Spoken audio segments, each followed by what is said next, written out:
AC Weatherland. Here's Rob's forecast. Welcome back, and welcome back to the big holiday weekend as it gets kicked off. Our weather looking great. A few showers perhaps Sunday into Monday, but overall great looking weekend. Meanwhile, on the other side of the coin, Hurricane Dorian getting to be a powerful hurricane, up to a Category 4 storm now. Sustained winds at 140, and this is a definition of a rapid intensification cycle where an eye formed earlier today, and then the storm became very circular, very symmetric, and now we're starting to see these eye wall replacement cycles starting. But nonetheless, 140 mile an hour winds, and there's some room for strengthening, and we'll get to the forecast track in just a bit. It's kind of a good news, bad news situation. More on that in a bit. Our weather locally has been nice and quiet, thankfully. We open it on up.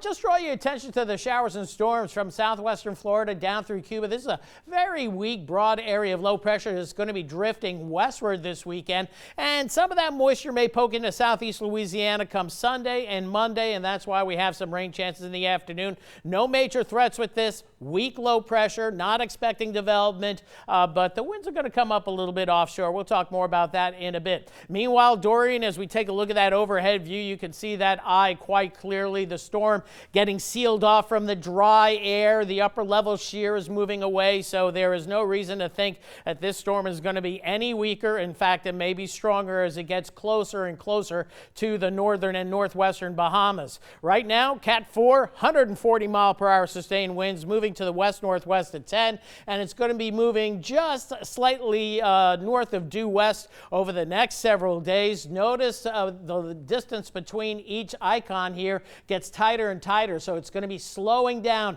waiting for this ridge of high pressure that's over here to break down and allow a northward turn. But where that northward turn occurs still is too early to call, but notice the forecast track now to the right and now just grazing the Space Coast. Look out, Georgia, South Carolina, you're still under the gun for perhaps a pretty potent hurricane, and if this stays offshore even longer, the category levels could be higher here, so still something to watch closely. Florida not out of the woods. Remember, anywhere in the cone, you're in the trouble zone, so prepare for hurricane conditions from the Keys all the way up through the Carolinas with this system. You can see how the tropical tracks have been farther to the east now and eventually take the system out to sea. And what started it all? The European model earlier today suggesting that the storm wouldn't make a direct landfall, maybe stay just offshore, but still could be quite devastating for the coastal areas. Meanwhile, we have this tropical moisture in the Gulf of Mexico that's heading mainly for Texas, South Texas and Mexico, and we're still high and dry, and it looks to be a relatively dry forecast.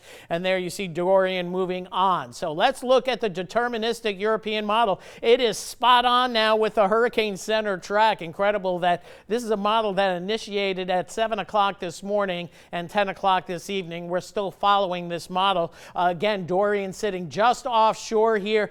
Devastating conditions for the northwestern Bahamas with a slow-moving storm. There's going to be major damage, and then there will likely be damage and coastal erosion along the Florida coast. And again, 50 miles to the west, you're going to have catastrophic conditions. 50 miles to the east, you're going to be in much better shape. So this is going to be a close call, and we're not going to know what's going to happen, especially when storms stall. They can go in different directions. They could go off to the northwest or off to the northeast. So something that we'll continue to watch. Not a direct threat, though, to the Gulf of Mexico, and that is the good news, but threats through the Carolinas and then eventually moving out to sea. So that's what we're looking at there. Locally, as we take a look at the RPM model, we'll be high and dry tomorrow. Here comes some of that tropical moisture getting closer to us for Sunday afternoon. Maybe a shower coming in from the southeast. Weak area low pressure continues to drift to the west, and maybe a few more showers Monday afternoon. Notice the whole time the RPM model, which has a left-hand or west bias, also keeping this storm offshore. So that could be potentially good news for Florida, but you're not out of the woods by any stretch of the imagination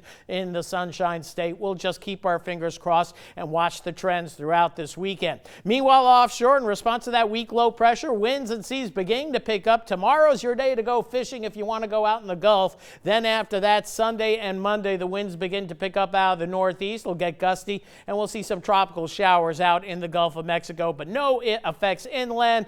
A very typical summer forecast as we get into September. 72, 73 the low tonight. Not quite as uncomfortably humid, but still humid as temperatures and dew points will be close to one another, so still near 100% on the humidity. Mostly sunny and hot tomorrow. Comfortable humidity, 93 the projected high. There's your slight rain chances for Sunday into Monday. And look at that 10-day forecast. It looks more like August than September, but maybe starting to see a little bit of a subtle cool down toward the